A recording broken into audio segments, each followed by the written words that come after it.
champ now. Yes, I didn't say. What are you looking so sad about, champ? I'm surprised. I mean, I'm really insulted. That's not right, what you just said. What do you mean, what I just said? I mean, I'm getting a drink of water. I'm late getting home, but you talking. I said something about the greatest heavyweight champ, man. I'm a hometown man, and you talking about Joe Louis, man. Joe Louis wouldn't be nothing for me. Joe, I tell you, Joe, do you think you would have stood a chance with me? Well, Clay, one time during my career, I was on a Formula One tour. I would have been a bum compared to you.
What's happening, my people?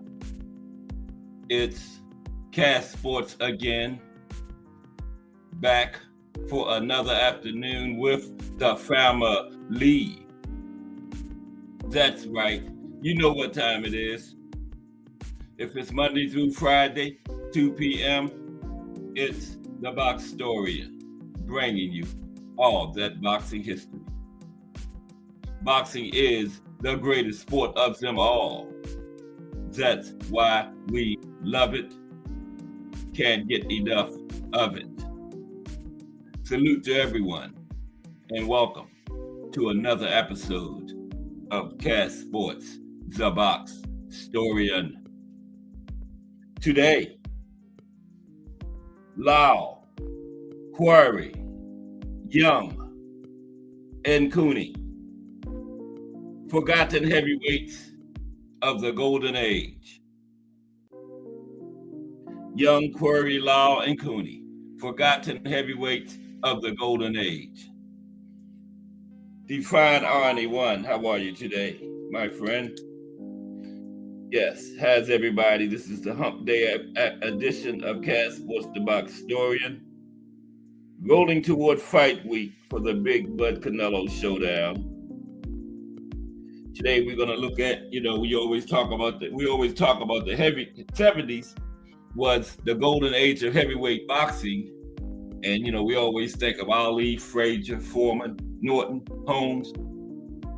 But there were some other great heavyweights that also made that the golden age. And we're going to focus on 4 of them today. Basically been forgotten.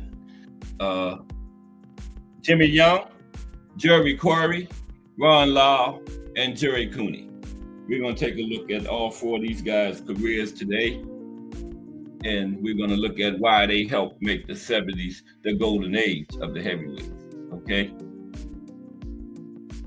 Yeah, we're rolling toward fight week. Bud can pull this one off.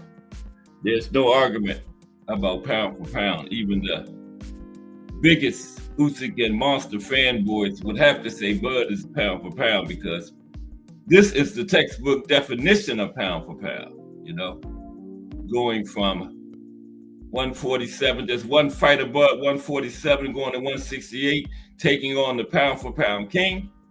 Yes, this is the textbook definition of pound for pound. Bud can pull this off. There's no question about who's the pound for pound. And it's next week. We're rolling rapidly toward it. Next week is fight week for it. Crept up on us. But we got 5 cards this week. Okay, we got a card tomorrow.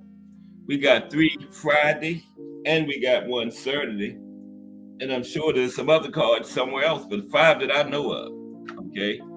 And then it's a nice card from Japan next Sunday. I think it's starting right after the Bud Canelo card, Monster and MJ.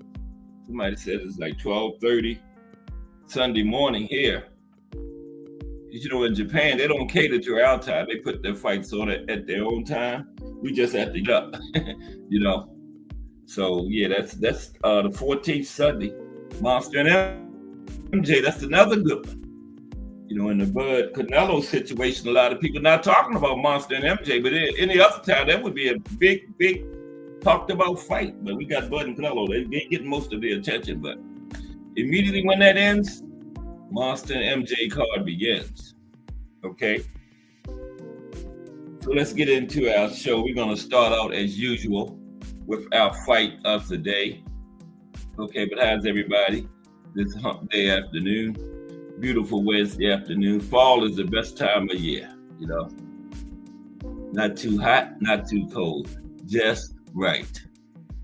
I love fall. I was born in the fall. Okay, but let's get into our fight of the day now. Okay, so without further ado, let's talk about the fight of the day.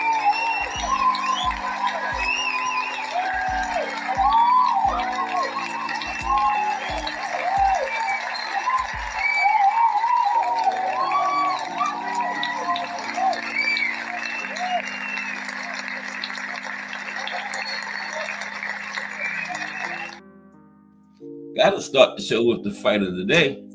And today's fight of the day is Rocky Marciano versus Ezzard Charles, September 17th, 1954.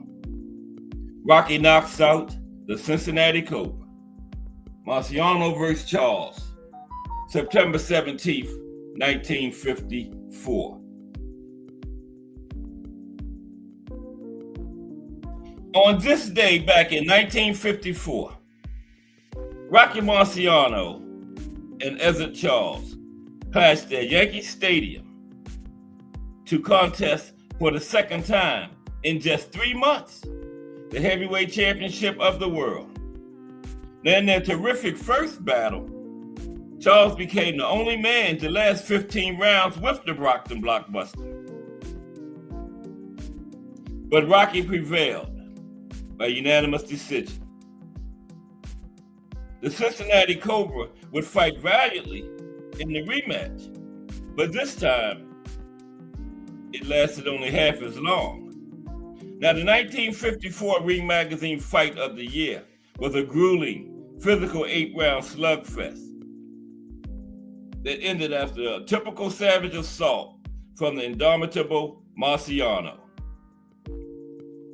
And there's a look at the Cincinnati Cobra. Mr. Charles, Ezzard Charles. Okay. Now, considered by many to be one of the all-time greatest boxers pound for pound, and quite possibly the greatest light heavyweight ever, Ezzard Charles had a professional record of 83 wins, 11 losses, 1 draw. when he clashed with Marciano for the second time. Now, not a tall or heavily built man, he had nonetheless become the lineal heavyweight champion with a decision win over Joe Louis in 1950, before losing the crown to Jersey Joe Walcott in 1951. Tough, defensively skilled, and wonderfully fluid inside the ring, the 33-year-old had already proven himself once against The Rock, and now looked to build upon his strong first showing. Salute, Mike Grimm. How are you today? There's a nice drawing of The Rock. Fight of the day today is Rocky Marciano versus Ezzard Charles 2. But salute, Mike. How are you this Hump Day Wednesday? Pulling up on the way downhill to pull up on another weekend. And then after this weekend, we head into fight week. Okay? For Canelo and Bud. Okay, so now let's continue with the fight of the day. Marciano versus Charles 2. There's a nice drawing of The Rock by this artist, sports artist, Damian Burton. He also did the painting of Ezzard. Yeah, right there, Damian Burton. Okay, so let's continue. Yeah, this was the second fight between these two in 3 months, in 3 years. Now, Ezzard had been the first man to go 15 rounds with The Rock in the first fight. Okay, so let's see how he did in the second fight. Now, 2 years younger than his opponent, the 46-0 Marciano was the Cobra's stylistic opposite. Shorter, wilder, with an approach that privileged action over caution. Marciano was the living archetype of a blood and guts slugger. He won the heavyweight championship in 1952 with a devastating knockout over Jersey Joe Walcott, and had defended it against Walcott and Roland Estarza before their first magnificent war with Charles. Now, the rematch was an opportunity for the fighting pride of Brockton, Massachusetts, to prove that the Cincinnati Cobra's first performance, which had pushed Rocky to his limits, was an anomaly. Okay? Was an anomaly. Yeah, The Rock was going in there. He had stopped everybody. Ezzard was the only one to go the distance. So The Rock says, I'm going ahead to stop this man this time. Thomas Hill in the building. What's up, T. Hill? How are you today? We're just working our way through the fight of the day. Marciano versus Charles. Okay. Now there's the wives in the audience at Yankee Stadium that night watching. There's Gladys Charles on the left and Barbara Marciano on the right. Okay. Puffing on, I guess they cigarettes. Might be that other stuff. They had that back then too. But they puffing away. Gladys Charles on the left, Barbara Marciano on the right, at ringside for the fight. Now, if the action in the first fight was distinctive for its cleanliness, incredibly, there was only one clinch in the entire 15-round fight in the first fight. The Marciano versus Charles rematch involved far more raw physicality. Now, Charles began aggressively, and once the first clinch had occurred, just seconds after the opening bell, he scored with a heavy left hook to Marciano's midsection. No doubt thrilled with the tone the challenger was setting, the Italian responded by attacking Charles in the second round and dropping him after landing 2 huge right hands. Now, Charles rose quickly, and the round ended with a ferocious exchange.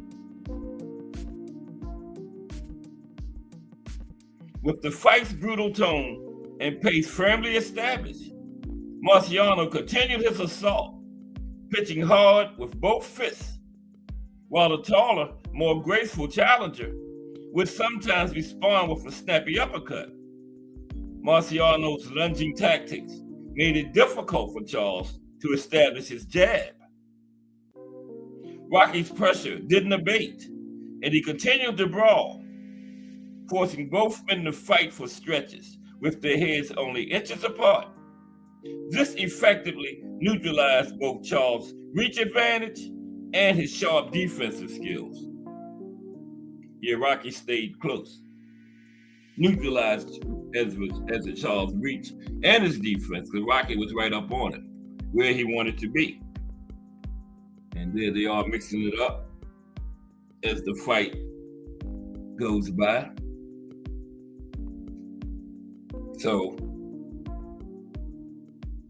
But the former champion had no intention of succumbing easily, demonstrating this at the end of round 5.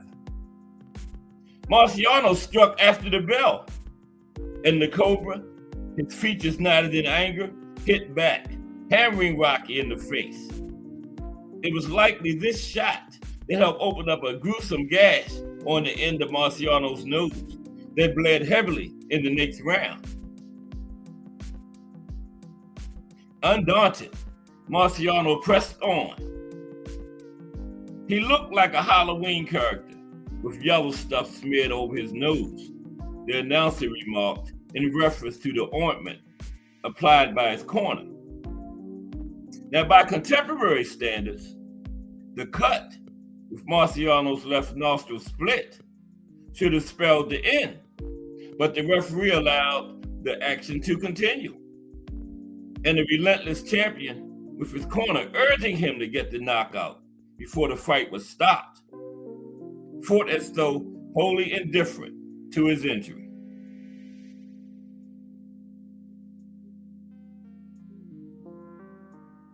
Oh my goodness, what did I just do?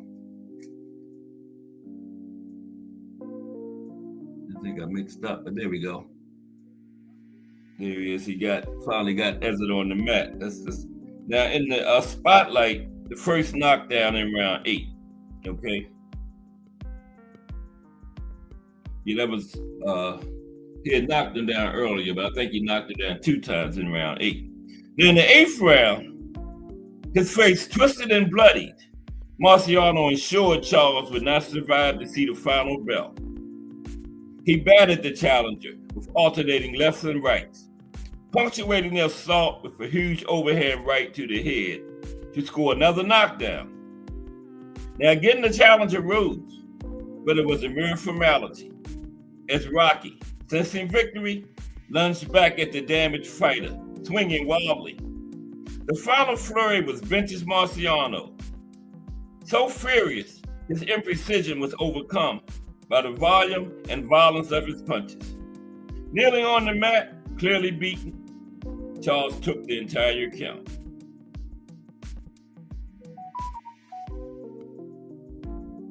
Yeah, there he is, and that was the end. The end of the battle.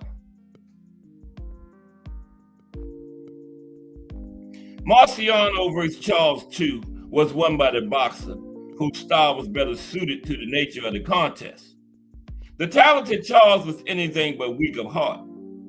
Marciano later said, "Ezra Charles was the toughest man I ever fought. I learned what pain was all about when I fought him." An intelligent and urbane person, Charles would not be defeated by his will, but ultimately by his body, as he succumbed to Lou Gehrig's disease in 1975 at the age of 53. Equally tragic was Marciano's passing. Only 45 years old, he died in a plane crash in 1969. Their dual existences, however brief, never lacked in vitality. For through their 2-fight, 23-round engagement, each experienced human competition at its highest level. Yeah, Rocky Marciano, Ezra Charles. And there's your winner of the fight of the day, The Rock, Rocky Marciano. Okay? So today we are going to talk about 4 of the forgotten fighters from the great 1970s, right? The greatest age of the golden age of heavyweights. And we always talk about Ali, Foreman, Frazier, Norton, Holmes. But today we're going to focus on some 4 great heavyweights that also helped make it the golden age, which was Jimmy Young, GERRY, Quarry, Ron Lyle, and Cooney. Okay? Excuse me for 1 second. Okay? 1 second. Please. I didn't go far. Okay. I am on the way back. All right, how's everybody? It's hump day. On the way down here to the weekend. Get past this weekend, it's fight week for it's fight week for Bud and Canelo, right?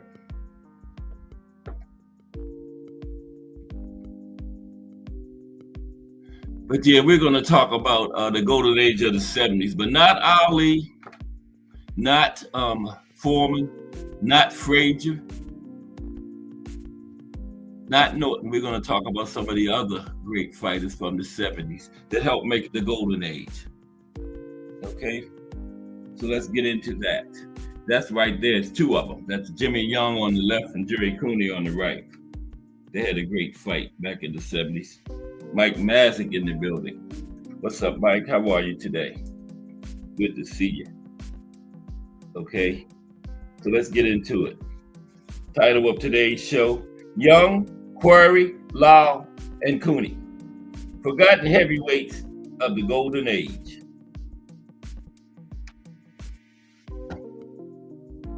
Okay, let's get into it.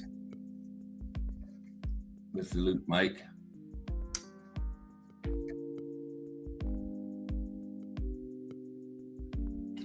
Now, the 1970s was a great time for the heavyweight division and for the sport of boxing overall.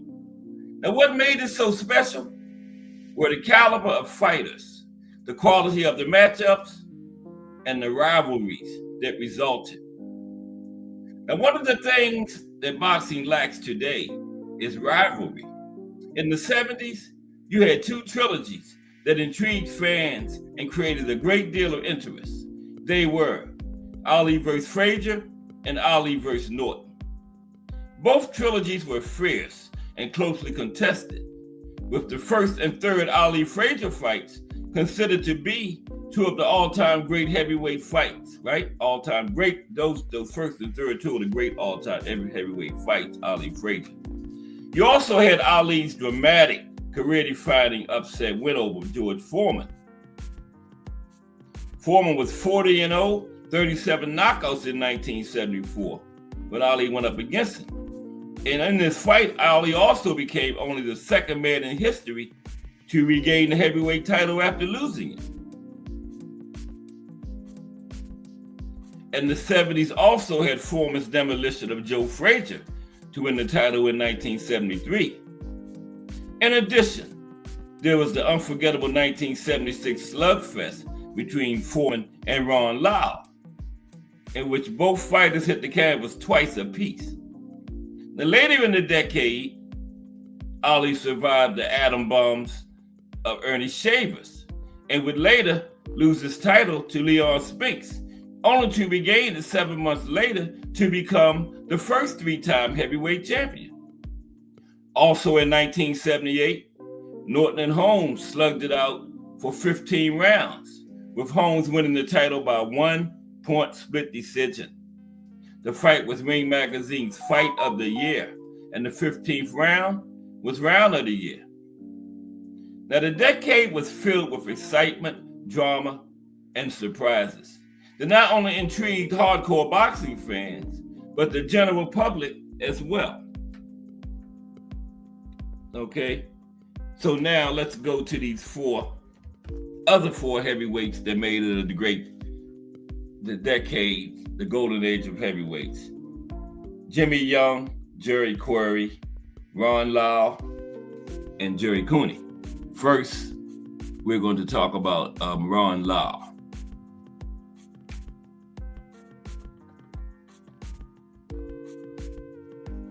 Okay, there he is fighting Ali.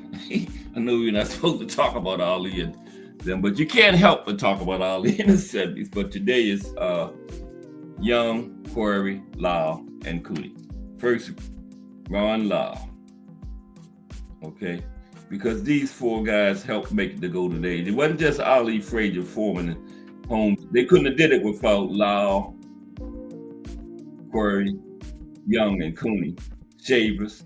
And none of these guys won titles, but I guarantee you, any era before them or after them, then these guys would have titles. They would probably be undisputed in today's heavyweight division. They would be undisputed in nowadays boxing. This is the worst era of boxing ever that I've seen. I've been watching since the 70s. Right now is the worst ever. Okay? That's my, but who am I? I'm just a box historian. I don't know nothing. Okay? But let's get into it. Ron Lyle first. That's him and Ali right there. Okay. So, I mean, not wrong. Jimmy Young is first. Now, Jimmy Young, the forgotten and tragic great heavyweight of the golden age. Who was Jimmy Young? Glad y'all asked. Let me tell you. Who was Jimmy Young? And why did fighters like Larry Holmes admit they had no intention in the good old days of getting anywhere near him? Now, the 1970s was the golden age of heavyweights. It was so deep. It was as deep as any division in the history of sports. Like I said, Ali, Frazier, Foreman, Norton, Shavers, Lyle, Quarry, and Holmes, just to name a few. But there is one name that always seems to get lost in the shuffle when talking about the great heavyweights of the 70s, and that name is Jimmy Young. Now, how can that be? Young beat Foreman. He beat Ron Lyle twice.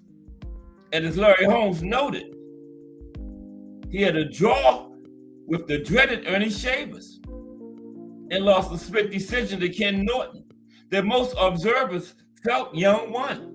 Okay? Jimmy Young doesn't normally get mentioned with the names that most people think of when they recall the great heavyweights of the golden age. But he beat a surprising number of them and gave the others terrific fights. As noted, Jimmy Young defeated Ron Lyle twice. He beat George Foreman, which cost George a shot at a rematch with Ali. We're going to talk about that later. Yeah, that's why George didn't get the rematch with Ali. He lost to Jimmy Young, right?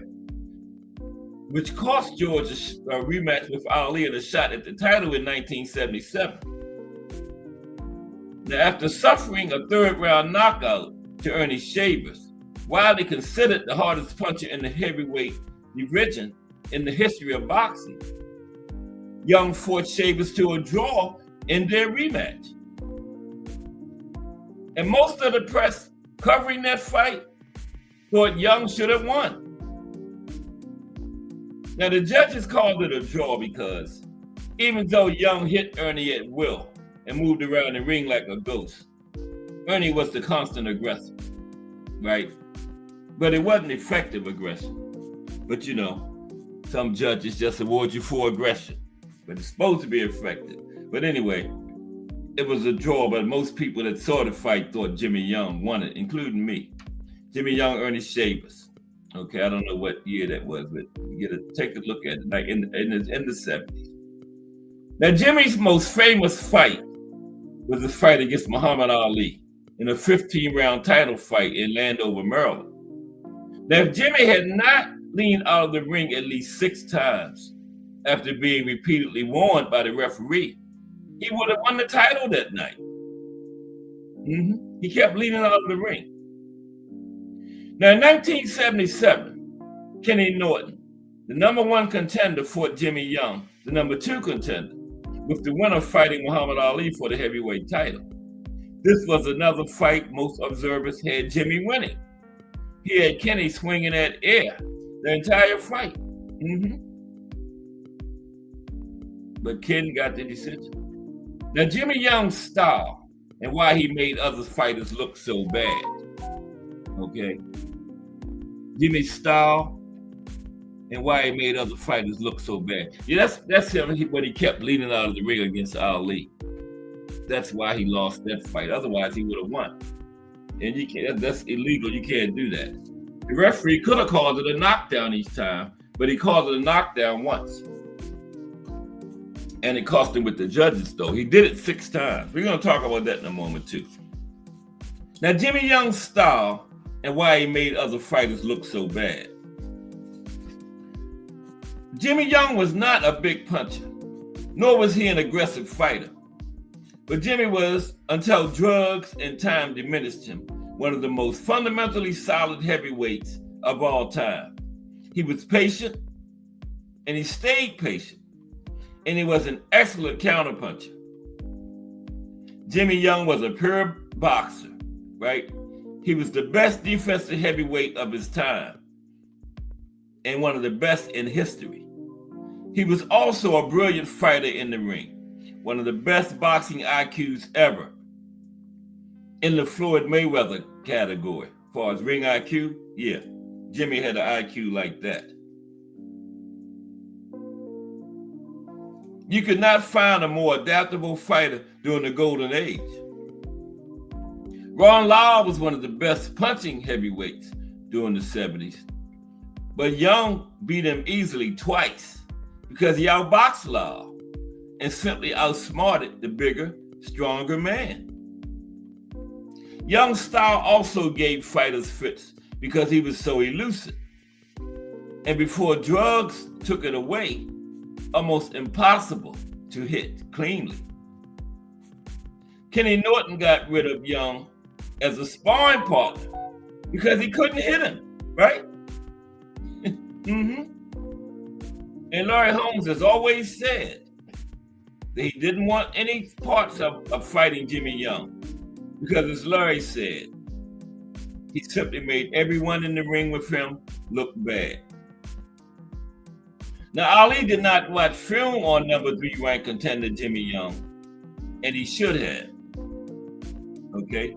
When Ali fought him, he didn't watch film of Young. And like I said, if Young hadn't kept leaning out of the ring, he would have beaten Ali. Okay?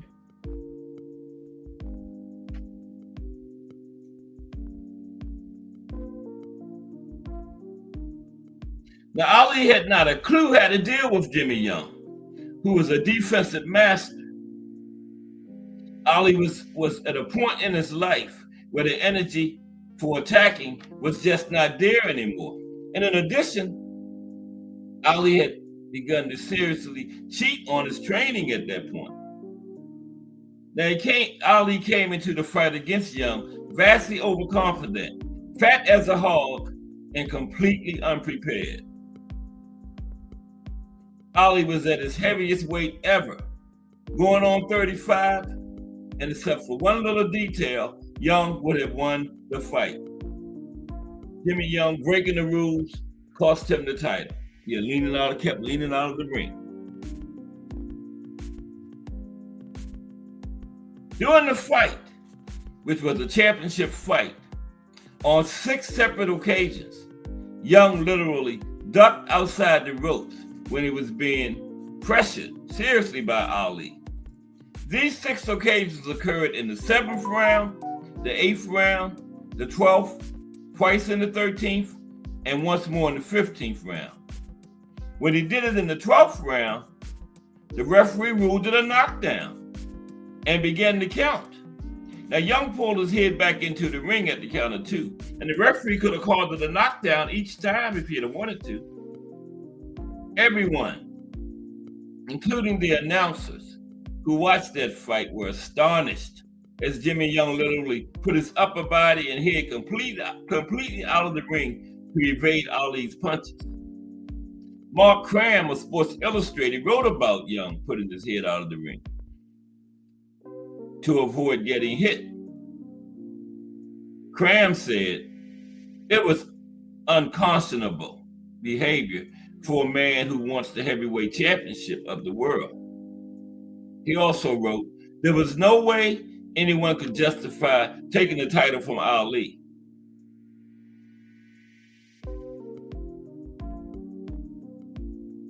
And the judges and the referee, looking at Young's behavior, said it was simply inexcusable, and it cost him the fight and the title.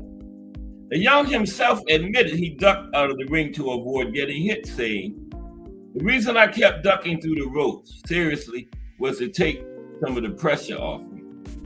Yep, he admitted it.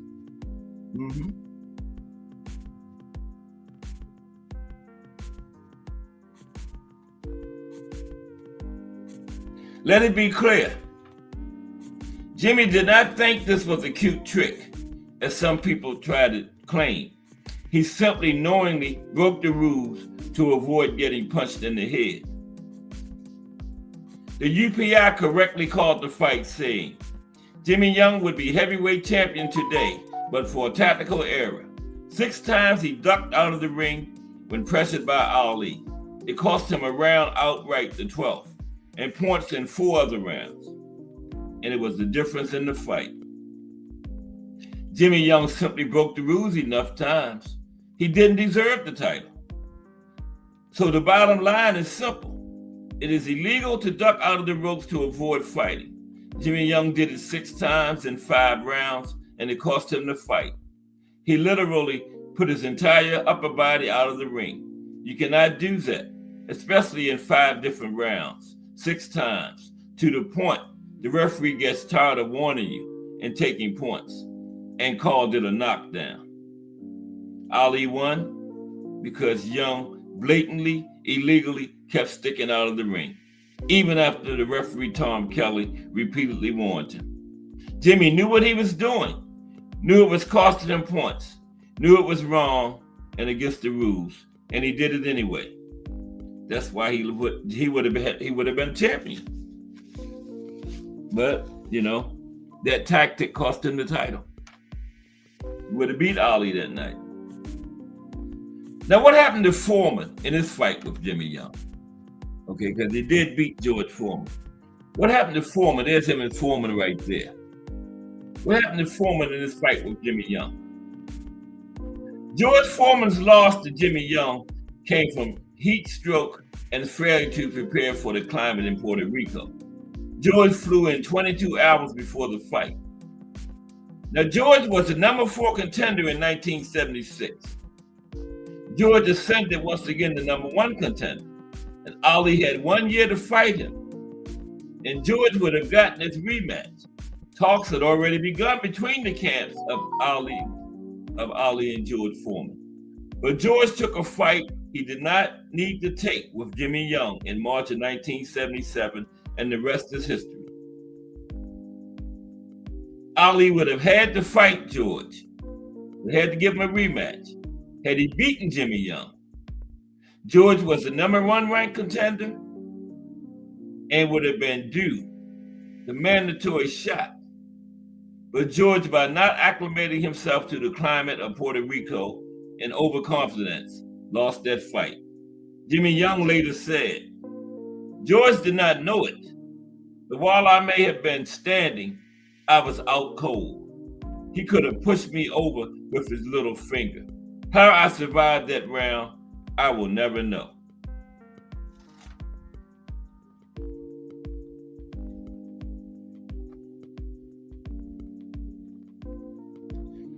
That's Jimmy Young and Ken Norton right there. Mike Williams says it was too hot in the kitchen for Young. Now, George, on the other hand, never spoke a lot about the Young fight, except to say it set him on his life's true path. Now, in his dressing room after the Young fight, Foreman had a profound, life-altering religious experience. In his book, Foreman said that he was not a religious man at the time, but he was in a place of darkness, and he began to plead with God to help him. George has said and written that he sensed God asking him to change his life and ways. When he said, "I don't care if this is death, I still believe there's a God," he felt the hand pull him out and sensed that he was also suffering stigmata. After this experience, Foreman became a born-again Christian, dedicating his life for the next decade to God. Now, according to Foreman's trainer, Gil Clancy, Foreman told him that as he left the ring, he was plunged into a black hole of despair. He thought he had died, and a giant hand was carrying him out of the dark emptiness surrounding him. He then said his head and hands were bleeding, and he began to yell, "Jesus Christ is coming, alive in me." With that, Foreman jumped into the shower before Clancy and the others in the room could stop him. As the water poured down on him, Foreman began to shout, "Hallelujah, I'm clean. I've been born again." Now, Foreman never doubted he had experienced a real epiphany, retired from boxing, and became an ordained minister. But he did come back, remember? Okay? So why didn't Larry Holmes fight Jimmy Young? Now, how come Holmes didn't fight Young? Let's talk about that.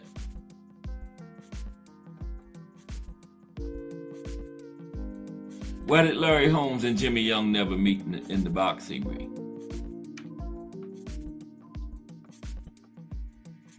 Okay?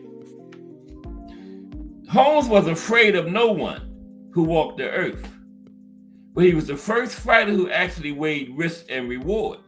The first fighter in the modern era who appreciated what an O in undefeated was worth monetarily. And Holmes had no intention of looking terrible by fighting Jimmy Young. A Holmes versus Jimmy Young fight would probably have been unbelievably boring.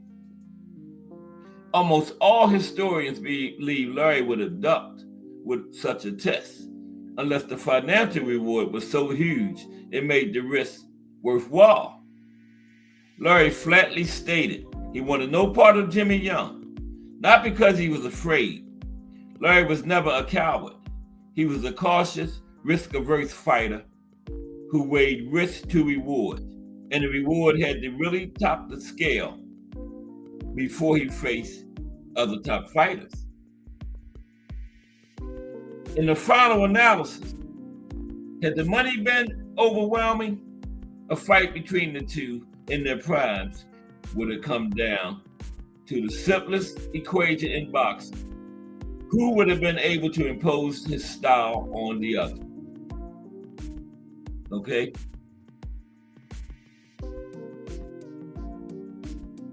Larry was 6'3" tall with an 81-inch reach. Jimmy Young was 6'2", and though his reach was unrecorded, it was surprisingly long, probably close to Larry's. Who would have won the fight? Now, most people would give the edge to Holmes because Young never ever got a break with the judges. But make no mistake, Jimmy Young was all wrong for Holmes. He would give Holmes fits, just as he did Ali. Now, Holmes was used to people pursuing him. He jabbed and countered. Jimmy Young let his opponents come to him and then countered off his defensive mastery. So Holmes would either have to rotate around a guy who would patiently wait to counter and bore the audience to tears, or be aggressive and miss like hell. Neither would hurt the other. Ernie Shavers is the only fighter to stop Jimmy Young in his best years. Now, Jerry Cooney beat a drug-ridden shadow of Jimmy. Holmes had a chin of steel, and so both would be on their feet.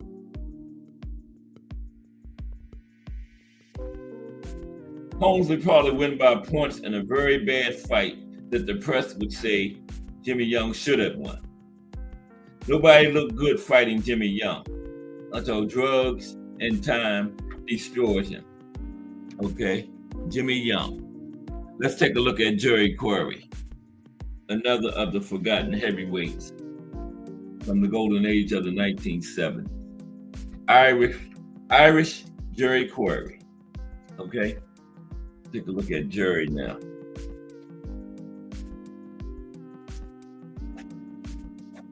Irish Jerry Quarry. Okay.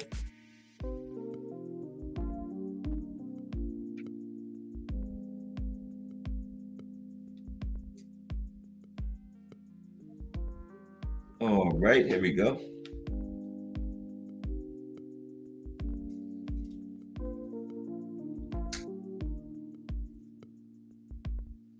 Okay. Now, how good a fighter was Jerry Quarry? And could he have been the heavyweight champion in a different era? Yes, of course he could have. Of course he could have. It is Jerry. Now, many boxing historians believe Jerry Quarry might have been a heavyweight champion in a different era. Unfortunately, like Marvin Frazier after him, Quarry's father's mismanagement destroyed his career. Jerry Quarry is a forgotten and tragic fighter. Although not in the International Boxing Hall of Fame, he is in the World Boxing Hall of Fame. Jerry Quarry is often called the best heavyweight who never won a title.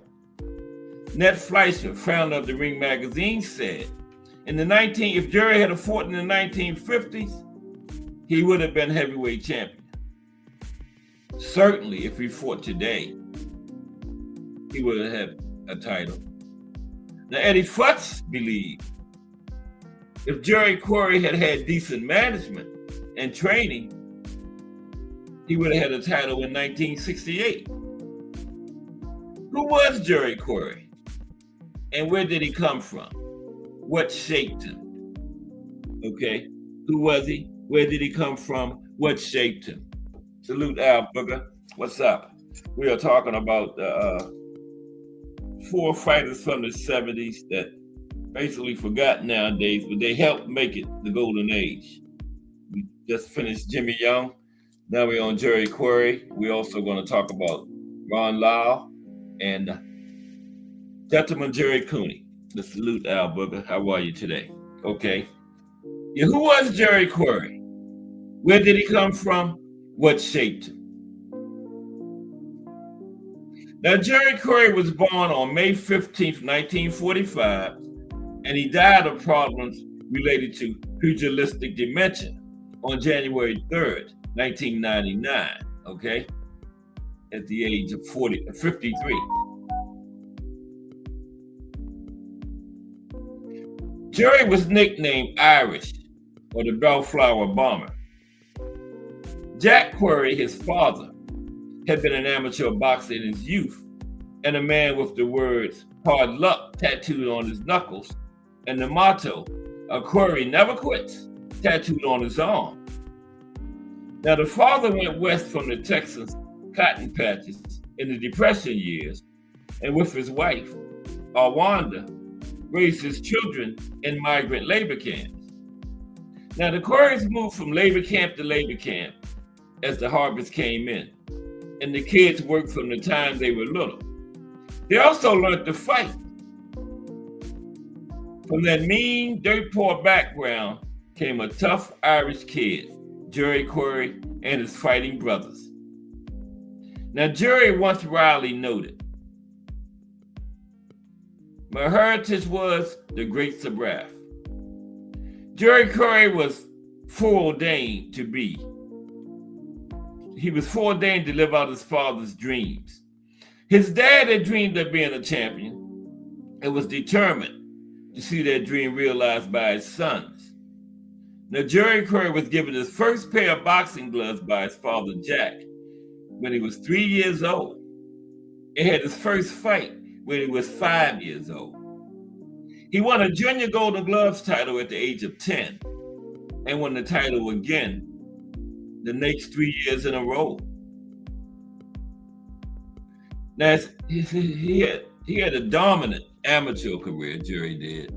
Had a dominant amateur career. He finished his amateur career with 183 fights. He won 170 and lost 13. Fighting consistently bigger men and consistently beating them. He won the National Golden Gloves Heavyweight Championship in 1965, and he was named the tournament's most outstanding fighter. He knocked out all 5 of his opponents, setting a tournament record, which still stands to this day. He stopped Len Farr in the semifinals and Jim Darlinger in the finals. Both suffered broken jaws. Now, Jerry is a pro fighter. He finished with an amateur career, like I said, 170 and 13, and was considered future pro championship material. He had power, speed, a good chin, and outstanding technical ability. In a division dominated by black fighters, Quarry unwillingly found himself at the center of racial hype. Quarry was referred to in one magazine article as the Great White Hope, and in another as hungry, white, and 22. He hated that. He just wanted to be another fighter. And his brother actually put the Great White Hope on his tombstone, sadly mocking the whole thing. Wow. Now, Jerry turned pro on May 2nd, 1965. Despite starting in May of that year, he had 14 fights that year alone to start his pro career. Now, his father was his manager, and his father's idea of training was to tell Jerry to hit things and not worry about style or form. And that was terrible because Jerry was a very good technical fighter. He could box. But his father just trained him to be a knockout artist. Now, Jerry, who had excellent basics from his amateur days, was encouraged to try to knock out every opponent and make every fight a war. His father thought it would make him more popular, okay? To give you an idea of how journeyman level fighters make little money, then or now, Quarry supplemented his small purses by working as a tire changer at a Greyhound bus terminal. Now, Quarry's style and his father's terrible mismanagement, okay? Yeah, that's what cost Jerry a lot, his father's terrible mismanagement of his career. That's Jerry and Jimmy Young right there, okay? Now, Jerry's style and his father's terrible mismanagement. Let's talk about that. Quarry was fast-handed, a very, very slick boxer, and had fast feet. But remember, his father wanted him to be a knockout artist. He had fast hands and fast feet, a very slick boxer. Quarry was a really first-rate technician in the ring with great timing and was an effective counterpuncher. But all those skills went to naught much of the time, with his father urging him to go for knockouts to build popularity, and his father telling him the slugfests were entertaining to the crowds. Okay? Now, unlike his father, under his father's insane fight plans, Jerry had a tendency to neglect defense and rely on his chin to withstand being hit. He had 3 draws on his record when he faced the great Eddie Macon, known for his feat of surviving Sonny Liston and staying upright throughout their fight during Sonny's run of knockouts towards his title shot. Now, Quarry lost to Macon, who showed that Jerry needed more than just a vicious left hook. Now, he would have beat him if he would have used his boxing skills, but his father standing over in the corner yelling, "Go for the knockout," right? Now, Quarry's mishandling as a fighter was typified by his facing Joe Frazier in 1969.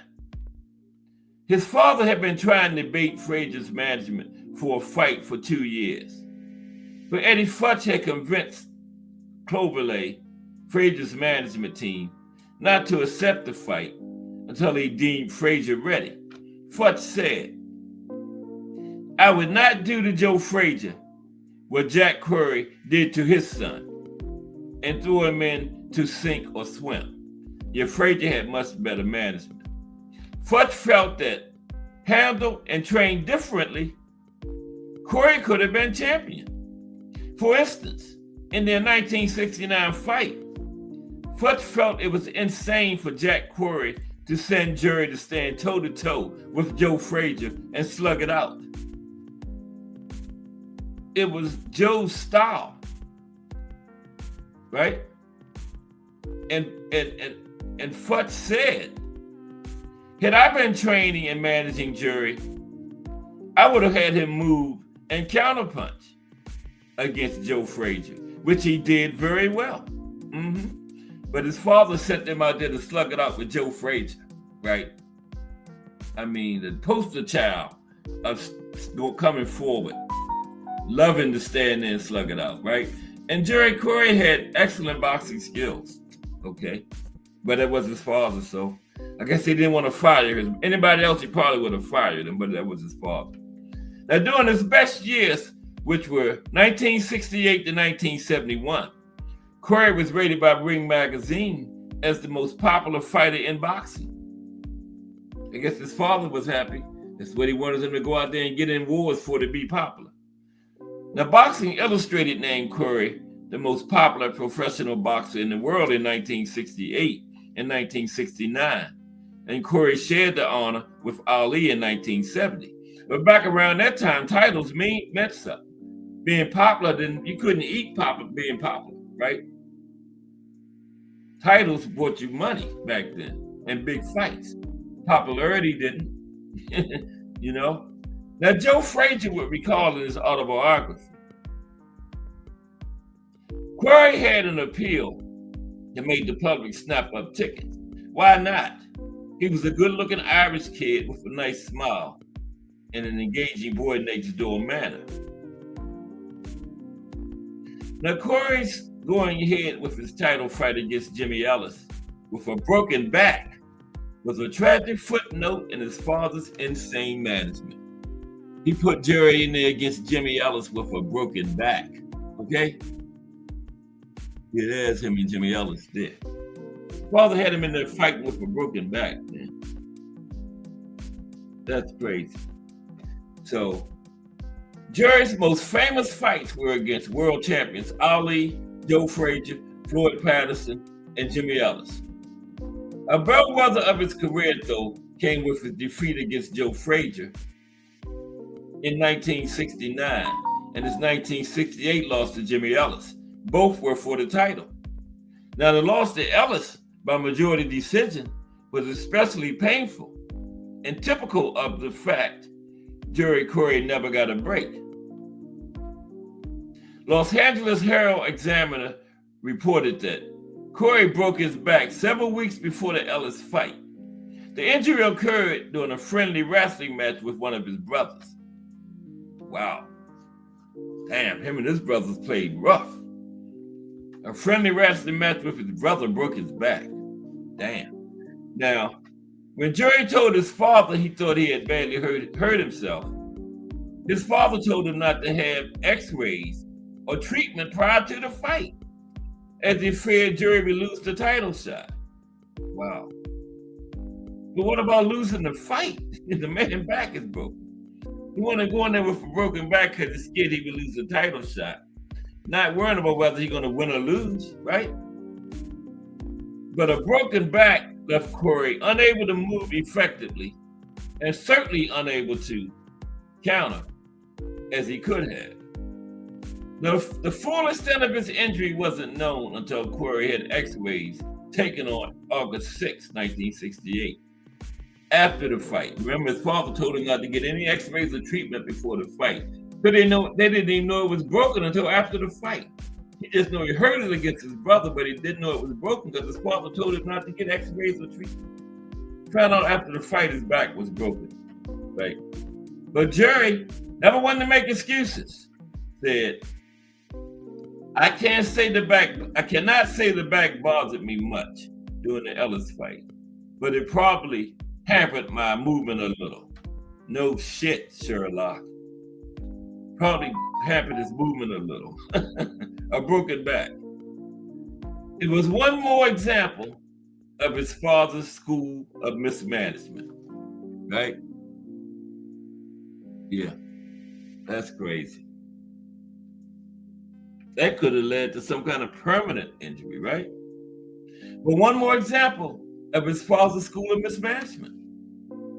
Now, Jack Quarry managed to destroy not just GERRY, but two of his brothers' careers as well.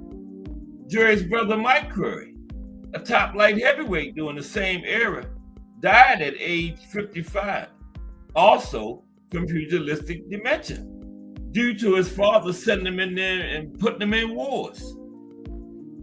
Mike Quarry, like his brother, was simply born into the wrong era. A very, very good light heavyweight, more of a technician than a puncher as his brother was. And just as his brother fought during the Frazier Ali era, Mike fought during the Bob Foster era in the light heavyweight division. His career was also badly mismanaged by his father, right? Because Jack was also his manager. And he managed Mike the same way he did GERRY. Throw him in the ring with the swim or drown method, right? Go out there and just slug it out. None of that family ever had much luck.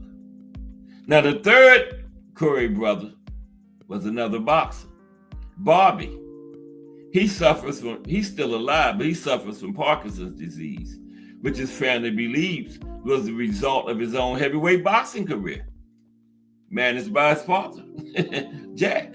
Now, Bobby was forced to retire due to being unable to pass a fight physical from the deteriorating neurological symptoms after consecutive knockout losses to low-level journeymen, David Dixon and Rocky Papel, and a blowout knockout loss to Tommy Morrison.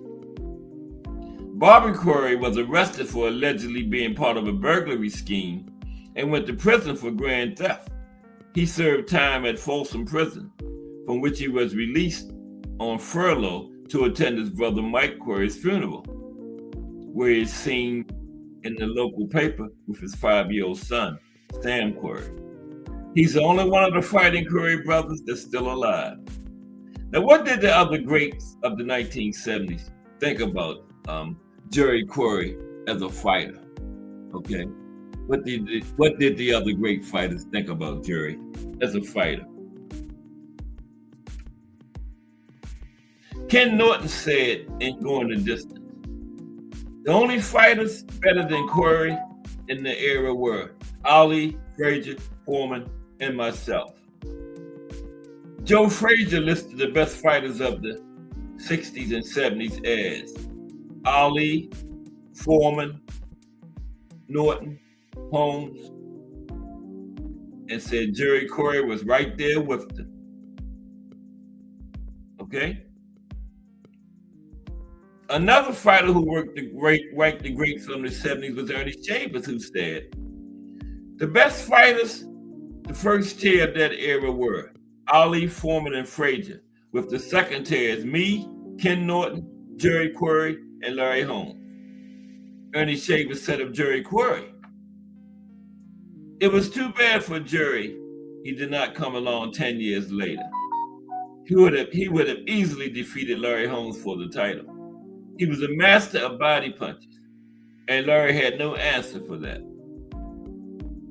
Perhaps Quarry's finest fight was in 1973 when he was matched up with rising slugger Ron Lyle, who was 19-0 with 17 knockouts, and said he was going over or through Quarry. Now, GERRY, in a rare decision, boxed, moved, and counterpunched, and easily won a decision. In a 10-round fight, he got 9 rounds in 12-round fight. He got 9 rounds from one judge, 7 from another, and won 10-2 on the third card. But he boxed and counted like he should have his whole career. But guess what? By that time, Gil Clancy had taken over training GERRY and was teaching him to use his boxing skills, not just to knock everyone out. And that's when he beat Lyle after Gil Clancy was his trainer, okay? So he should have got rid of his father a long time ago. By this time, Gil Clancy was training him, and he was teaching him to box, use his skills, instead of trying to knock everybody out. And Gil Clancy said, if only I had had GERRY 10 years ago. Okay? Because now he's showing a glimpse into what he might have been. And GERRY's main problems were that he fought during the best heavyweight era in boxing history. He cut easily, and his career was terribly mismanaged from day one by his father until Gil Clancy took over late in his career. GERRY was a dominant contender for years. He was ranked number 1 3 times, though he never had the yearly rank. Both the WBA and WBC had him number 1 3 times, and 3 losses knocked him out of number 1. Okay? There simply are not many fighters who are ranked in the top 5 6 years, the top 7 for 7 years, and number 1 3 times during those years. And GERRY faced elite competition. Muhammad Ali said in his autobiography, I say, look at the records, do the math. GERRY Quarry faced the murderous roll of top contenders, faced Ali twice, Floyd Patterson, Joe Frazier twice, Ken Norton, Eddie Macon, Jimmy Ellis, a fight he lost, which he should have won. No, it should have been medically postponed. He fought Jimmy Ellis, didn't even know he had a broken back because his father told him don't get an x-ray until after the fight. He fought the tough George Chuvalo, Thad Spencer, Mac Foster, Eduardo Corletti, Ron Lyle, Ernie Shavers, Buster Mathis, Brian London, Larry Middleton, Billy Daniels, Alex Maitef, Tony Alonji twice. GERRY Quarry finished with a record of 53 wins, 9 losses, and 4 draws. Okay, in a 66-fight career. He had a record of 5-7 against top opponents and 11-7 against ranked fighters. But then he retired, came back as most of the old fighters back then did because of money, comebacks, poverty, and dementia for GERRY. Quarry staged his first comeback in November 1977 and scored an impressive 9th-round knockout win against journeyman Lorenzo Zanon. He lost the first 7 rounds of the fight, right? But got a knockout. Then he retired again after the fight. Then he made another comeback in 1983, desperately needing the money, and defeated very low-level opponents. After winning the second fight by a controversial 10-round majority decision, he again retired. He made one final comeback in 1992 and lost to club fighter Ron Kramer by a 6-round decision. Quarry, who had made millions in his prime, made $1,000 for that fight. In every comeback, Quarry was motivated by poverty, and as with all top fighters, a missing of the limelight. In making those comebacks, GERRY would walk around saying, I'm going to be a hero again, right? That's what his brother Jimmy said about him. As with Ali, GERRY was clearly impaired by 1977 and never ever should have been given a license to fight. He was already impaired in 1977 and still fighting as late as 1992. Quarry earned $2.1 million from fighting, but ended up penniless due to a drug and alcohol abuse and 3 marriages. By the age of 50, pugilistic dementia had reduced GERRY to the level of a small child. His only income was said to have been Social Security disability checks. He hallucinated. He heard voices. He hears voices. His brother James, who cared for Quarry at his home in California, told an interviewer in 1995. When he walks off, we have to go find him. Sometimes we can't find him, and we have to call the police, and then they have to bring him back. A neuropsychologist who examined GERRY Quarry in 1994 said the fighter appeared 30 years older than his actual age. Quarry was cared for by his brother and his extended family until he died on January 5th, 1999. He had been hospitalized on December 28th, 1998 with pneumonia and then suffered cardiac arrest. His family ordered his doctors to remove life support after being told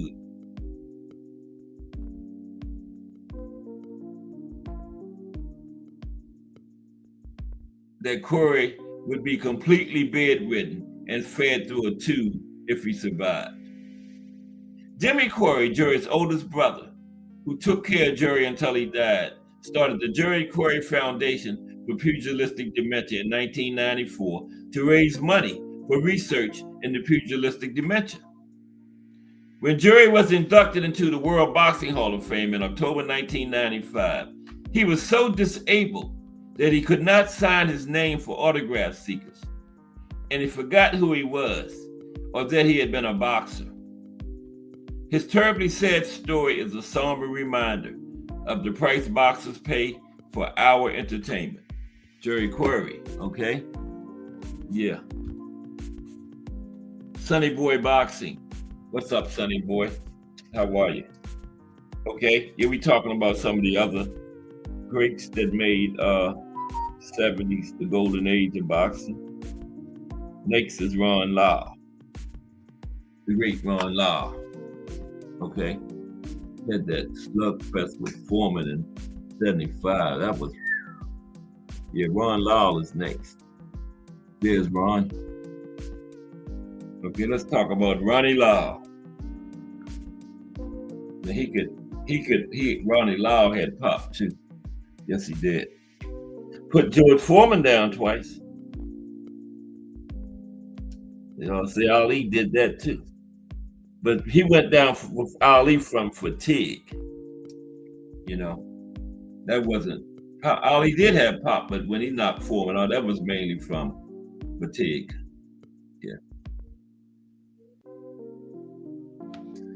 Okay, Ron Lyle. Let's get that going for us. Yeah, how good of a boxer was Ron Lyle? Anyway, glad y'all asked. Let's talk about it.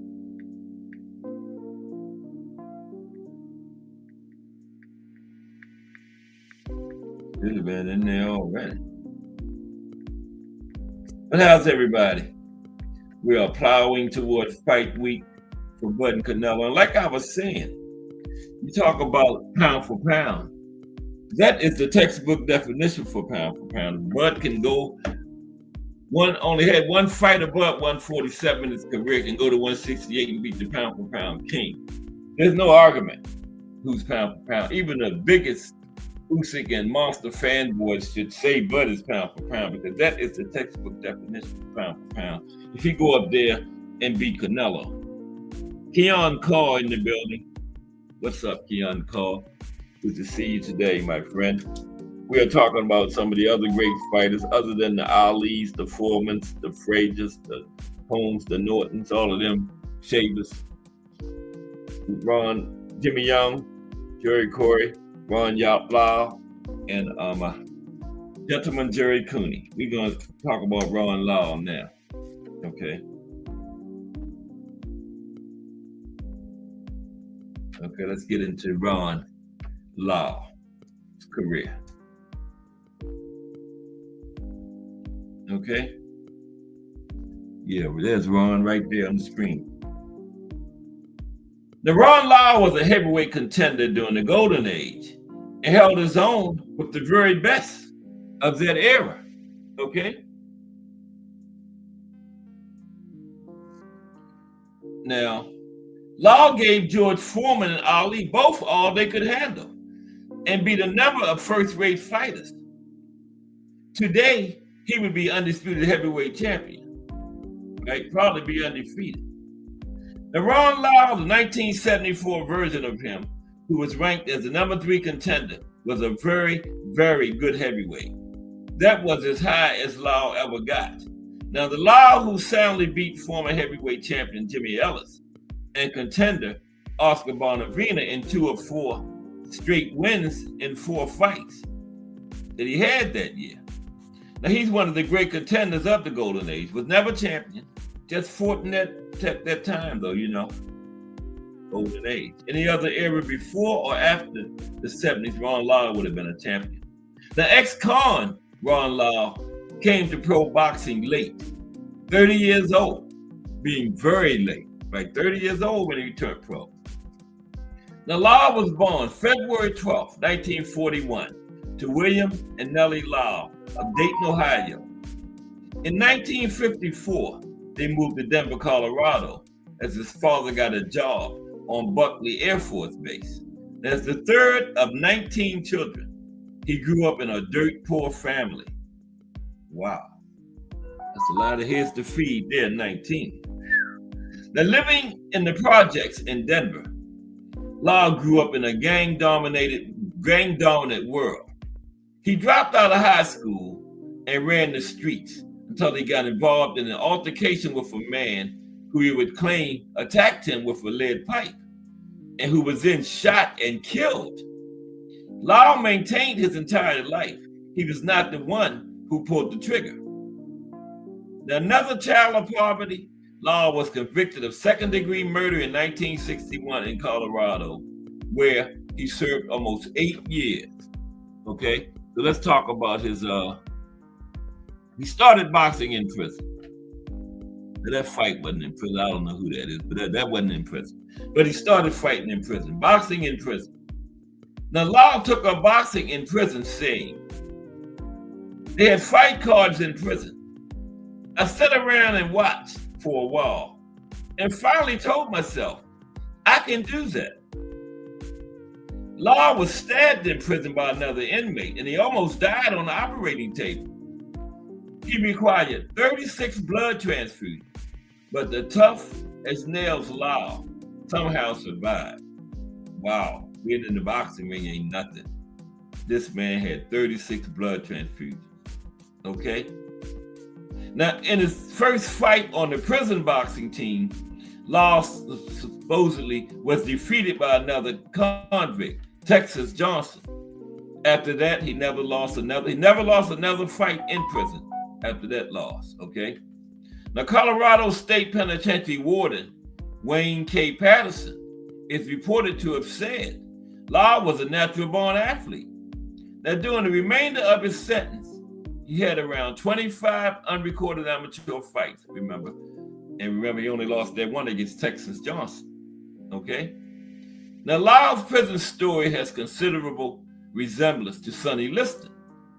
Just as a white priest and prison athletic director, Father Stevens, in the Missouri State Penitentiary, had gotten Sonny interested in boxing and turned his life around, in Colorado State Penitentiary, a white correctional officer and prison athletic director, Lieutenant Cliff Maddox, got Lyle interested in boxing and changed his life.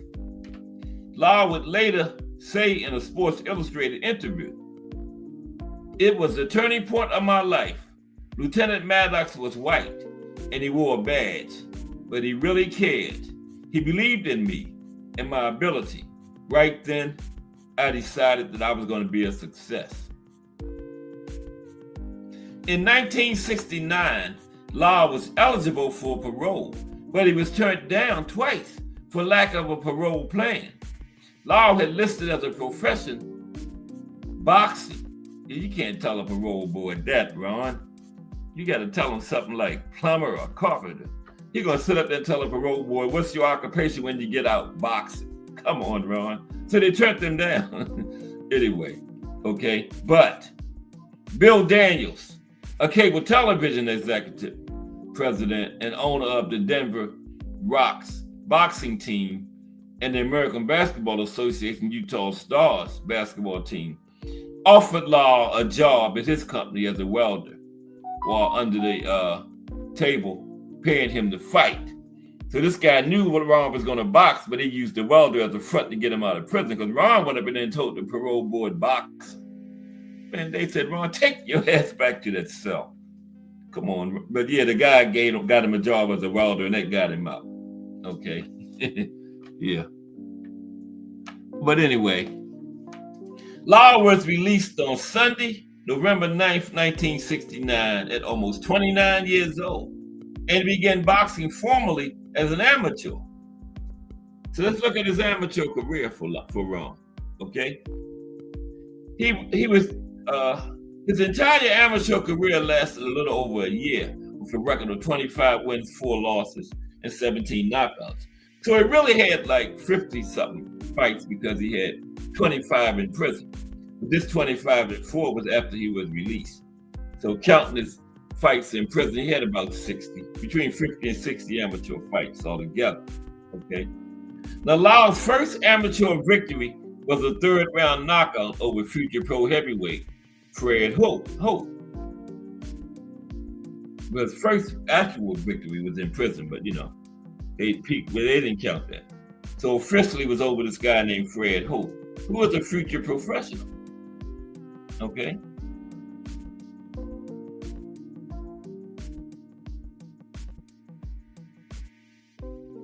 Now, Lyle won in the amateurs when he was released. He won the 1970 National AAU Heavyweight Championship.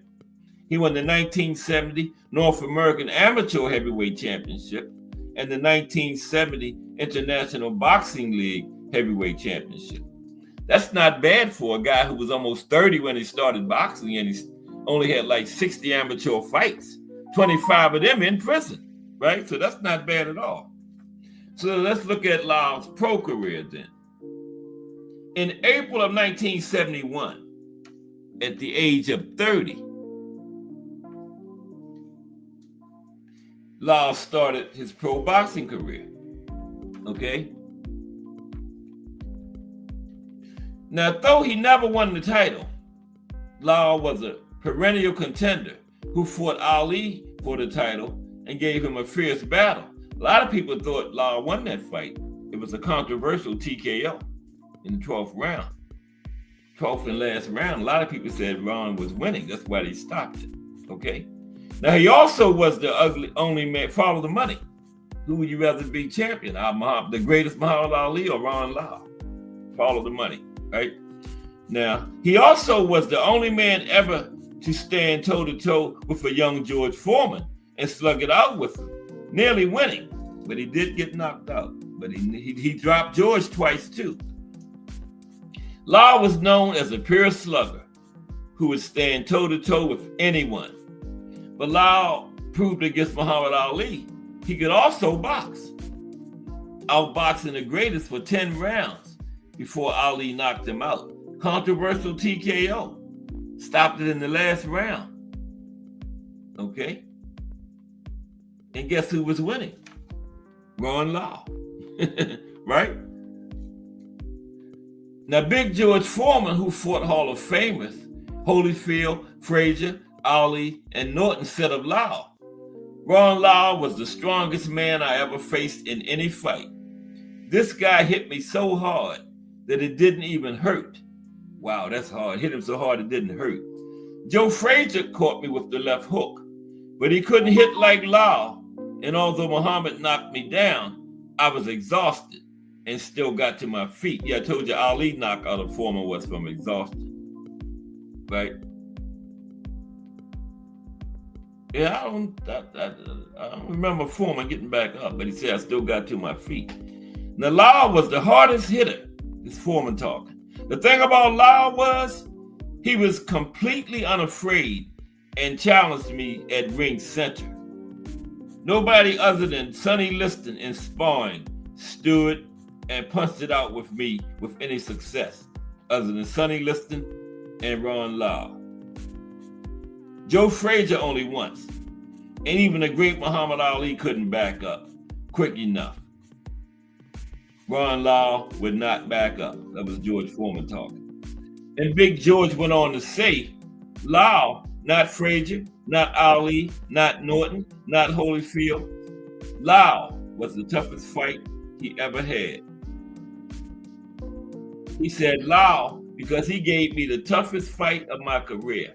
He hit me so hard, knocked me down, got knocked down, and picked himself up. That was the hardest fight I ever had in my life. With Muhammad Ali, I could do whatever I wanted, but I got tired and he was able to knock me down. If I had been more respectful of Ali, I could have coasted at stages in that fight and preserved energy, but I couldn't coast with Ron Lyle because he would have killed me. Yeah, if Foreman and Ali would have had a rematch, Foreman probably would have won that, but I don't know. Ali had something for everybody, so I ain't gonna say that. That, Ali would have found a way. Now, Lyle himself set up his place in history. All of the guys that fought in the Ali era were great athletes. I was a great athlete in several sports. Ali, Foreman, we were all great athletes that could have flourished in another sport. But through the grace of God, man, he brought us together in boxing, and we made some of the greatest fights in the history of the sport. Okay? And Lyle was not a guy to take a lot of stuff from anyone, in or out of the ring. Yeah, Lyle was just a tough guy. He wasn't taking too much from anybody, in or out of the ring. Okay? Lyle was convicted of killing one guy in 1961. Told when he said he was not the shooter, though the dead guy had attacked him. The prosecutor told him to give up the shooter, right? Lyle said he wasn't the shooter, and the prosecutor told him to give up the shooter and get leniency, right? Lyle never said a word. He just went and did his time. And then, after he did that time and got out, Lyle was charged with murder again in 1978.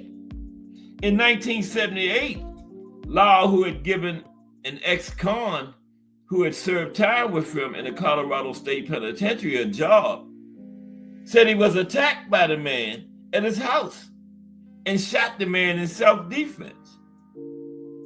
Since the shooting took place at Lyle's home with his family there, the jury relieved him and he was found not guilty.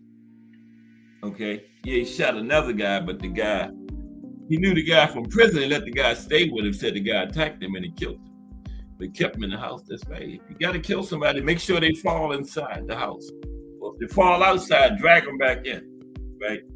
And Lyle got off because the guy was in his house when the police came. He was dead, but he was in Lyle's house with his family there. The jury found him not guilty. To make sure they fall outside your doorway, drag them back in. Right? That's what my mother used to always say. But anyway, years on top for Ron Lyle. He entered the rankings in 1972, and he was ranked from 1972 all the way up to 1978. 78 was the last year he was ranked, but he was ranked in the top 10 for 7 consecutive years. A fighter is who he faces and beats. Lyle faced, and when he beats them too. Lyle faced the very best and beat some of them. Boxing historian Jerry Harper said, look at the records. Lyle faced the best of the golden age. Oscar Bonavena, Jimmy Ellis, Ernie Shavers, Muhammad Ali, George Foreman, Jerry Cooney, Jimmy Young, Jerry Quarry, and he also faced some second level fighters that were ranked. Buster Mathis, Joe Bugner, Scott Liddell, Jose Luis Garcia, Boone Kirkman, Gregorio Peralta, Larry Middleton, Jose Garcia. Assessing Lyle's record, Lyle beat 4 of 8 top opponents at least once. including such stout opponents as Jimmy Ellis, Oscar Bonavina, and Ernie Shavers. Lyle beat 12 of 16 career-ranked opponents at least once. Ron Lyle's fighting style, okay? His fighting style. Oh, that's the next one, Gerry Cooney. Ron Lyle's fighting style. Okay, take a look at his style. Ron Lyle was tough. Lyle, stabbed in prison by another inmate, almost died on the operating table. Like I said, he required 36 blood transfusions, but the tough as nails Lyle somehow survived. Asked about it later, Ron just shrugged his shoulders. Ernie Shavers, who knew tough when he saw it and became friends with Lyle after they fought, said, Ron was an old school tough guy, and I mean tough. Ernie also said, Ron was a good-hearted guy, but he could fight like hell. He was tough. And yes, he was. A man who bled out on the table and almost died after being stabbed all to hell. A guy who took Ernie Shavers' best shots and got up, was not afraid of anything. Contrary to Ron Lyle's reputation as a slugger, he grew into a very good boxer with power. He had a solid defense, excellent jab, good counter-punching skills, and a very good chin.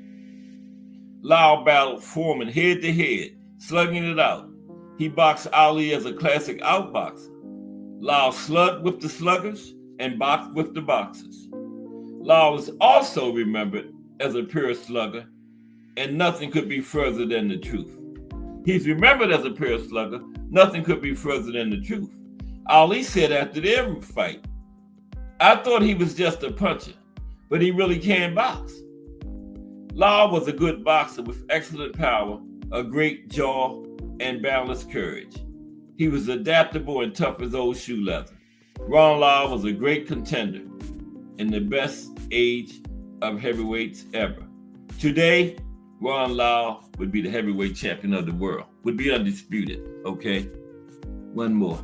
Let's look at Gentleman Gerry Cooney. We don't look at the rest of them. Might as well look at Gentleman Gerry, right? Cooney. Okay? Yeah, let's look at Gerry Cooney now. He's the final one. He came towards like the end of the golden age, late 70s, but he was in there, you know. And yeah, he fought Holmes and all that kind of stuff. But yeah, let's take a look at Gentleman Gerry. Yeah, we're gonna get all of them in today. I was going to look at a fight from the golden age, Ali first fight back against Quarry, but we might not have time for that. Okay, yeah, we'll do that another day on the fight of the day. Anyway, yeah, that's a fight of the day story anyway. But yeah, but Gentleman Gerry. Now, okay, if I can find it. I don't know what happened. I always set everything in there as we get it, but there it is right there sitting there. Okay, Gentleman Gerry Cooney. All right. Now,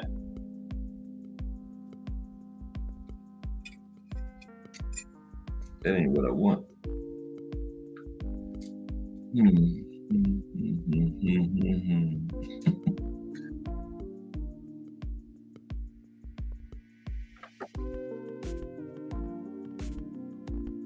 Bear with me for a moment, please. I think this is it here. This is it. Okay. How skilled was Gerry Cooney at boxing? And what could he have improved on? Glad y'all asked. Let's talk about it. How skilled was Gerry Cooney at boxing? And what could he have improved on? Okay. I know they put him in there with Holmes too fast. They rushed him. His handlers was just trying to get the money. You know what I mean? There's him and Holmes right there. Okay. So, yeah, how skilled was Gerry? What could he improve on? Now, Jerry Cooney had great talent, which was wasted after he was thrown in the deep and way before he was ready. Okay? Way before he was ready. Now, how talented was Jerry Cooney? Larry Holmes says, Jerry Cooney was a big guy, still is. Big guy, strong punches, good. He had it going. He had everything going. But I had more experience.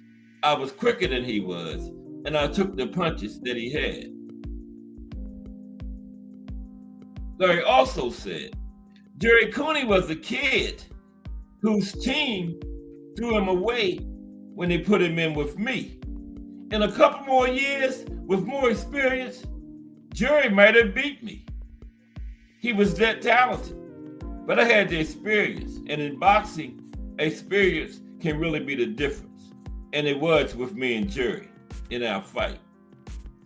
Jerry was still learning when it was tossed in the ring with Larry Holmes.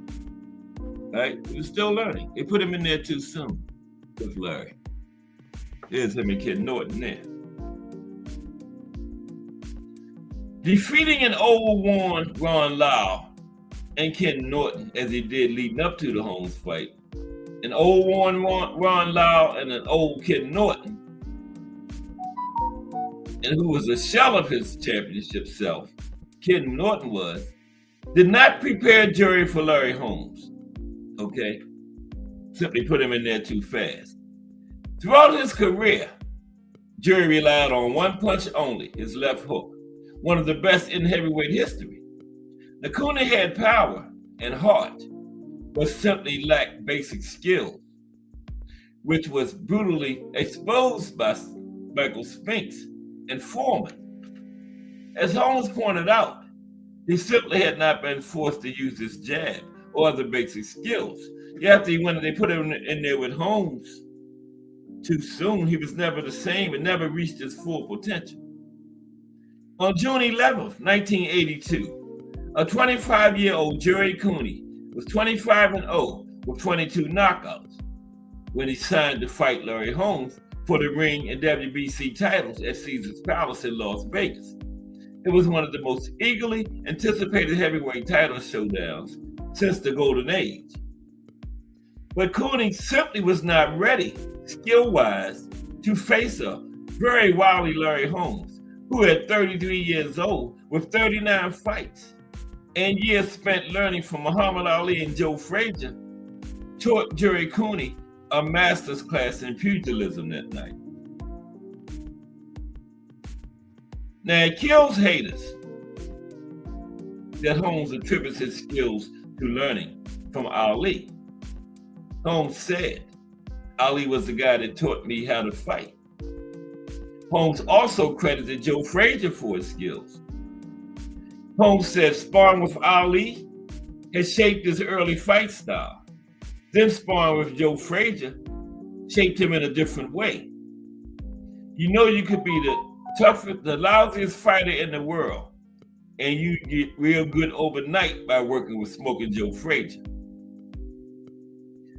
Now, Larry showed his experience and impressive ring IQ, retaining his championship in a 13th round stoppage, and Cooney fought probably the fight of his life in a very brave losing effort. As Holmes says, Jerry Cooney is a fine example of a fighter failed by his team. Yep, perfect example. A fighter failed by his team. Put him in there too fast. There he is, stopping Norton though, Cooney. But that was old Norton. That didn't prepare him for Larry Holmes stopping old, damn near 40-year-old Ken Norton, right? No, it didn't. Now, as Larry Holmes says, Jerry Cooney is a fine example of a fighter failed by his team. Jerry had everything needed to be a great fighter, except the team to take him there. 6 foot 6 inches tall with an 81-inch reach, and far better mobility than Tyson Fury has today. Cooney also had a left hook, one-hitter quitter that rates among the best 10 left hooks of all time in boxing history. Gerry Cooney was a two-time New York Golden Gloves champion who turned pro in 1977 at age 21. After 10 fights against novice level opposition, he was pitted against S.T. Gordon. Now, Gordon was a very good fighter who went on to capture the World Cruiserweight title by beating Carlos de Leon. Now, the tricky Gordon was making Cooney look like a blundering ox, but was eventually disqualified in the fourth round. Now, the next 10 fights saw Cooney moved up in levels slightly, but still facing low-level opponents. He was then put in with one top contender, Jimmy Young, who had years ago pushed Shavers, Norton, Lyle, Ali, and Foreman to the limit. For only the second time in his career, Young was stopped in this fight by Cooney. But people mistake that for Cooney's dominating Jimmy. He was not when Jimmy got cut, and Jimmy was basically fighting blind until the fight was stopped on the cut, right? After the second round, Jimmy told his corner he had Cooney figured out, and he began to land better in the third round. And then disaster struck. Cooney landed a powerful body shot, followed up by a jab to Jimmy's face, and Jimmy's eyelid was shredded, right? And his trainer, George Benton, said it was an illegal headbutt that did the cut. And the fourth round was a massacre, with the half-blind Young unable to execute his plan and having to slug it out with Cooney. And the fight was stopped after the fourth round, with blood pouring in rivers and Jimmy unable to see. But make no mistake, because Larry Holmes didn't, Gerry was very lucky to get away with the win over a tough, cagey veteran. And what would have happened if Jimmy never got cut? George Benton, Jimmy Young's trainer, believed till the end of his life, Young would have beaten Cooney. Now, Ron Lyle and Ken Norton were Knicks, both exceptionally powerful and skillful fighters, but both were destroyed in the first round by Cooney in what appeared to be awesome displays of power. But Ken was a few months short of 38 and shot worn with 48 fights. Lyle was also almost 40, also won with 46 fights. Neither had any mobility left and were right there to be hit. Gerry Cooney had never been in with a first-rate pro who was in his prime, or even a ranked contender in their prime. The fanboys were oohing and awing about Cooney's power, but real experts like Ali said the kid was being thrown in with a great champion before he was ready, and all because his team wanted that huge payday. Okay? Yeah, they threw him in there too fast. They wanted the payday. And they ruined Gentleman Gerry. He was never the same. Never reached the levels that he could have reached. Okay? Now, power is great. But hitting a 40-year-old slugger who can't slug anymore is one thing. Hitting a master boxer in his prime like Larry Holmes is another. Cooney was nowhere near ready for that fight. The New York Times in a June 11, 1982 article on the fight said it best. Cooney is untested against anyone in Holmes' class and has never answered questions about his ability to take a punch, his stamina, or his boxing skills. He has not regained his form following a shoulder strain in training 5 months ago that forced a postponement from the original March 15th date. But all Cooney's team cared about was the $10 million purse they were being paid. Now, when Holmes put him down for the first time in his career, most people knew it was over. Now, Gerry had courage. He got up and did his best, but he just did not have the training experience, and skills to be the great heavyweight like Larry Holmes. And Holmes was at his best at that time. And GERRY never recovered after the Holmes fight. Yeah, he never recovered. After Holmes, Cooney fought only 5 times in 8 years.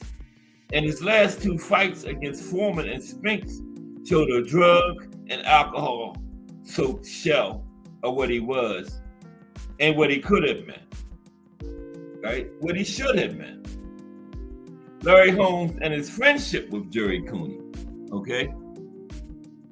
Holmes and his friendship with Cooney.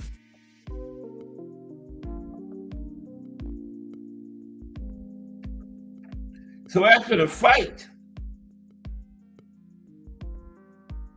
now Larry Holmes was never a beloved subject of media coverage. He made no secret of thinking that most boxing writers knew little about actual boxing. And he also thought certain members of the media were biased against him. Perhaps it was a self-fulfilling prophecy, but the coverage of Larry Holmes certainly seemed biased and unfair. For years. Larry also had to overcome a repulsive undercurrent of racism, especially as he closed in on Rocky Marciano's record for an undefeated heavyweight champion. He literally got death threats when he was leading up to that, coming up on that record. Never was the ugly undertone of racism more apparent than when Holmes fought the great white hope, GERRY Cooney. The promoters insisted Cooney, who held no title, be introduced second, where the champ is introduced, and generally demeaned Holmes. There were rumors reported in the media of President Ronald Reagan wanting to call Cooney in the dressing room if he won. They had a phone in Cooney's dressing room, but no phone was in Holmes' dressing room, okay, from the president, in case Cooney won. It was truly ugly. And GERRY Cooney hated every bit of that nonsense. Cooney said that later that year, well, he said this recently. You know, leading up to that fight with Holmes, a lot of ignorant people said a lot of ignorant things. And you know what else? I regret that. The truth is, I've come to love Larry Holmes. Cooney was bothered that his fight with Holmes was sold as a black versus white thing. He was astonished and happy when Holmes called him after the fight to say that wasn't what he wanted either. Cooney recalled the conversation with Holmes after the fight. Holmes called him that night. Larry said, listen, that's just people talking. That's not me and you. But more, Larry called to offer his support because the same media people that had hyped GERRY Cooney up as the great white hope, after he lost, the same media people mocked him, okay? Despite Cooney putting up a terrific struggle. And the media mocking him wore on Cooney. And he went into depression after that, right? And the one that called and helped him out was none other than his opponent, Larry Holmes. And when he went into depression, again, it was Larry Holmes that called to help him. After our fight, everyone picked on him except me, Holmes said. I called him and said, get out of the house. And after the drugs and depression, it was again his friend Larry Holmes who reached out to him. And the friendship grew. Holmes spoke of Cooney recently in the 2020s. GERRY's a good guy. I think I'm a nice guy. Anytime GERRY calls me for his charity work, I drop on a dime and go. When I need to get some money for causes, GERRY's the first one I call. Holmes has helped Cooney with Cooney's nonprofit, which Cooney has a nonprofit which assists former boxers get other jobs and medical insurance after they retire. Now that's huge there. Yeah, Cooney, he's got a nonprofit, assists former boxers get jobs and medical insurance. Because, a lot of these boxers, they don't make a whole bunch of money. And they don't have no kind of skill or trade or nothing. All they know how to do is box, right? So people like Jerry Cooney is good. He helping them get jobs, teaching them trades, getting them health insurance. Yeah. Now, Jerry said about Larry, I see him all the time. Larry's all right. I love the guy. Okay.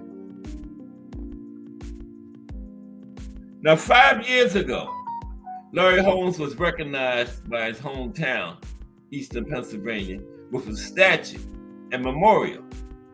The 19,000-pound bronze statue depicts the Eastern assassin doing one of his legendary left jabs. When the official dedication of the Larry Holmes statue to Eastern Pennsylvania's Scott Park, where the Delaware and Lehigh rivers intersect, took place, Jerry Cooney was standing right there with his friend to share in Holmes' big day. All right, there you have it. Young Quarry, Lyle, Cooney. Forgotten heavyweights of the golden age. All right, hope everybody enjoyed the show today. Tomorrow, we're going to continue our trip around the world with Cuba. Boxing in Cuba tomorrow. And this week is the first week of the month. Salute Just Do Boxing. Coming up in moments. Just Do Boxing. Bias unbalanced. You get both sides of every equation and you get it right. Everybody gets to just do it. Just Do Boxing. Salute Just Do. Yeah, this is the first Friday of the month, so we're going to do an active boxer Friday. I guess he's active. Earl the Truth Smith. Is he active? Well, he's going to be active Friday. We're going to profile Earl Friday as our active boxer for this month. Okay? So, yeah, Cuba tomorrow. Cuba. C-U-B-A, Cuba tomorrow. Okay? Boxing in Cuba. We're going to look at history. Cuba's going to be good. History of boxing in Cuba. Some other significant events concerning boxing in the country. Of course, some of the great boxers that come out of the country, right? All that tomorrow. Earl Spence, Friday. Okay, that's coming up. For the rest, that's the rest of the week. And then we're in fight week next week, man.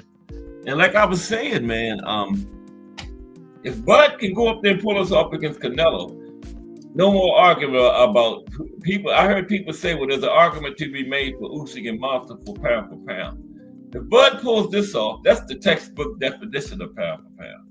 Going up to 168 with just one fight above 147 in his career and beating Canelo, that's the textbook definition of what pound for pound is. So even the most biggest Usyk and Monster fanboys should say Bud is number one pound for pound. But I'm still picking Canelo. But yeah, we'll be in fight week next week for that. But we got a card tomorrow. We got 3 cards Friday, is 1 Saturday. And then after the Bud and Canelo, Sunday is Monster and MJ. And I think somebody said it starts like 12:30, almost immediately after Bud and Canelo ends. Monster and MJ getting in there. And man, if it wasn't for the Bud and Canelo the same weekend, that Monster and MJ would be the talk of the town. But it's like a little overlooked from Bud and Canelo. But yeah, we are there. And I don't think Bud can stop Canelo, and he ain't getting no split decisions or nothing close like that. He got to put like a Bivol type performance on Canelo, right? And even the performance Bivol did, they still said 115, 113. They still tried to take it. Remember? That thing was like 10-2 for Bivol. What's 10-2 like? 118 and 108 or something like that. Right? Yeah. 116, 118, 108, something like that. That's what that was. 118, 108. That's what 10 rounds to 2 is. You beat the man by 10 points. And they still had it. So I don't know, but You got to get in there and do your thing. You can't stop Canelo, so yeah. But the good thing about it is next week. So all the talk is just about going to be over, and we will see. Yep, Bud and Canelo, 168. Now that would be Bud. Will be the GOAT is already 3-time undisputed in 3 divisions in the 4-belt era. Bud will be the second one if he do it right. The GOAT got what's he got? Junior middleweight, and heavyweight, right? So yeah, we already got one 4-belt. I mean, two division undisputed in the 4-belt, 3 division undisputed in the 4-belt era. Bud will be the second one to do it. So yeah. But that would be quite an accomplishment if he can do that. We'll find out. Less than 2 weeks from today, we will know who won it. Right? But we're inside of 2 weeks. We have 5 cards this week, 1 tomorrow, 3 Friday, 1 Saturday, and probably some other ones somewhere else. But yeah, tomorrow we're gonna be in Cuba tomorrow. Okay. Just Do Boxing, Keong Carr, Sunny Boy Boxing, Al Booger, Mike Mazik, Thomas Hill, Mike Rim, Define RNA1, and Miss Cass. Appreciate everybody 1,000,000% for stopping through today. Join me tomorrow for boxing in Cuba. Everybody have a great day. Okay. We will have Just Do Boxing starting up in moments. And this is Cass Sports. Appreciate y'all. Holler at y'all tomorrow. Because if it's Monday through Friday, 2 p.m., it's the Boxtorian bringing you all that boxing history.